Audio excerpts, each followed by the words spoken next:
Welcome to our channel budget billions. இந்த வீடியோவில் நம்ம போர்ட்ஃபோலியோ அலோகேஷன் பற்றி பார்க்க போகிறோம்.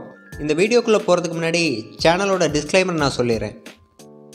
இந்த வீடியோவில் நம்ம பை ஆர் செல் ரெக்கமெண்டேஷன்ஸ் எதுவும் பண்ணல. இந்த வீடியோ எஜுகேஷனல் பர்பஸ்க்காக உருவாக்கப்பட்ட வீடியோ.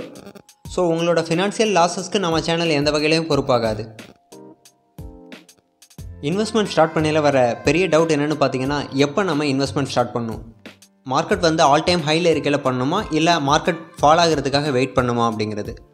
பட் ரியாலிட்டியில் பார்த்தீங்க அப்படின்னா, எங்கே வாங்குகிறோம் எங்கே விற்கிறோம் அப்படிங்கிறத விட ரொம்ப முக்கியமான ஒரு விஷயம் நம்ம போர்ட்ஃபோலியோவை எப்படி நம்ம டைவர்சிஃபை பண்ணி இன்வெஸ்ட் பண்ணியிருக்கோம் அப்படிங்கிறது தான்.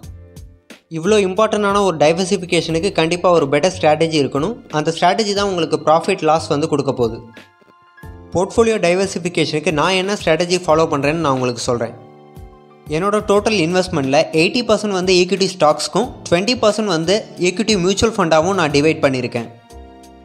ஈக்விட்டி ஸ்டாக்ஸை பார்த்தீங்க அப்படின்னா நான் 2 பார்ட்டாக டிவைட் பண்ணிக்கிறேன். ஒன்று லாங் டேர்ம் இன்வெஸ்ட்மெண்ட், இன்னொன்று ஸ்விங் ட்ரேடிங்க்கு. அந்த 50% லாங் டேர்ம் இன்வெஸ்ட்மெண்ட் பார்த்தீங்க அப்படின்னா என்னோடய லைஃப் லாங் ஹோல்டிங்காக இருக்கும். இது என்னோடய நெக்ஸ்ட் ஜென்ரேஷனுக்கு பாஸ் ஆன் பண்ணுறதுக்கான ஸ்டாக்ஸ். நான் சூஸ் பண்ணுற ஸ்டாக்ஸ் பார்த்தீங்க அப்படின்னா ஃபண்டமெண்டலி குட் ஸ்டாக்ஸாக இருக்கும். ஒவ்வொரு செக்டாரோட மார்க்கெட் லீடர்ஸ் இல்லை அப்படின்னா ப்ளூ சிப் ஸ்டாக்ஸ், இந்த மாதிரியான க்ரைட்டீரியாவில் தான் நான் லாங் டேர்முக்கு ஸ்டாக்ஸ் பிக் பண்ணுறேன். ஈவன் தோ நம்ம குவாலிட்டியான ஸ்டாக்ஸ் பிக் பண்ணியிருந்தாலும் எவ்ரி குவார்ட்டர் அந்த ஸ்டாக்ஸோட பெர்ஃபார்மன்ஸ் நம்ம ரிவ்யூ பண்ணி ஆகணும். நெக்ஸ்ட் 50% பார்த்தீங்க அப்படின்னா ஸ்விங் ட்ரேடிங். ஸ்விங் ட்ரேடிங்கில் நம்ம டார்கெட் ஸ்டாப் லாஸ் பேஸ் பண்ணி என்ட்ரி எக்ஸிட் இருக்கும். இங்கே நான் சூஸ் பண்ணுற ஸ்டாக்ஸ் பார்த்தீங்க அப்படின்னா மோஸ்ட்லி சைக்ளிக்கல் ஸ்டாக்ஸாக இருக்கும். அதாவது சப்போர்ட்டுக்கும் ரெசிஸ்டன்ஸுக்கும் நடுவில் ட்ராவல் ஆகிற பாயிண்ட்ஸை கேட்ச் பண்ணுறது. நெக்ஸ்ட் பிரேக் அவுட் ஸ்டாக்ஸை பிக் பண்ணுறது, அதாவது அதோட மொமெண்டம் இல்லைன்னா ஷார்ட் கவரிங்கை நம்ம கேட்ச் பண்ணுறது. இங்கே நான் ஸ்விங் ட்ரேடிங்கில் பண்ணுற ப்ராஃபிட்டை லாங் டேர்ம் இன்வெஸ்ட்மெண்ட் போர்ட்ஃபோலியோக்கு நான் மூவ் பண்ணிடுவேன். இதான் என்னோட first 80% equity stocks investment. Balance 20% பார்த்தீங்க அப்படின்னா மியூச்சுவல் ஃபண்ட் இன்வெஸ்ட்மெண்ட். மியூச்சுவல் ஃபண்டில் லம்சமாக ஒரு அமௌண்ட் இன்வெஸ்ட் பண்ணிவிட்டு அதுக்கப்புறம் எஸ்ஐபி மூலமாக நான் டாப்அப் பண்ணிட்டு வரேன்.